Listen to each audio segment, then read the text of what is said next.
બરોડા મુસ્લિમ doctors association અને Madni ખિદમત group દ્વારા વિશેષ કેમ્પનું આયોજન કરવામાં આવ્યું હતું। આયુષ્માન કાર્ડ અને આવકના દાખલા માટેનો આ કેમ્પ યોજવામાં આવ્યો છે। આ કેમ્પનો સમય સવારે 11 વાગ્યાથી શરૂ થયો છે। સાંજે 4 વાગ્યા સુધી આ કેમ્પનું આયોજન કરવામાં આવ્યું છે। યાકુતપુરા ખાતે દાઉદી શહીદ ચોક ખાતે આયોજન કરવામાં આવ્યું છે।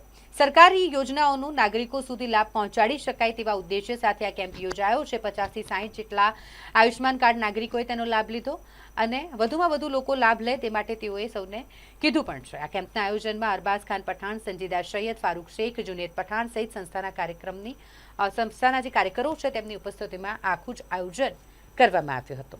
हाँ, ये डॉक्टर एसोसिएशन की तरफ से ये कैंप रखा गया है। आवक का दाखला और आयुष्मान कार्ड के लिए कैंप रखा गया है और अभी तक 60 से 70 लोगों ने इसका लाभ उठाया है और सरकार गवर्नमेंट की तरफ से है तो हम चाहते हैं कि लोग ज़्यादा से ज़्यादा इसका फ़ायदा लें। 11 बजे से 4 बजे तक का टाइम है। मेरा नाम संजीदा सैयद।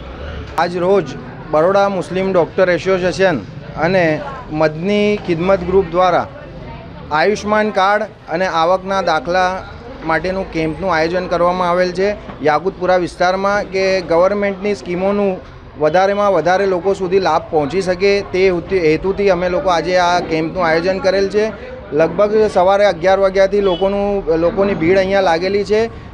લગભગ 50 જેટલા આયુષ્માન કાર્ડ અત્યાર સુધી નીકળી ગયા છે અને અમારું વધારેમાં વધારે ટાર્ગેટ થાય એ માટે તમારા માધ્યમથી અમે લોકોને બી અપીલ કરીએ છીએ કે આવો અને આ સેવાઓનો લાભ લો। અરબાઝ ખાન, મંજૂર ખાન પઠાણ।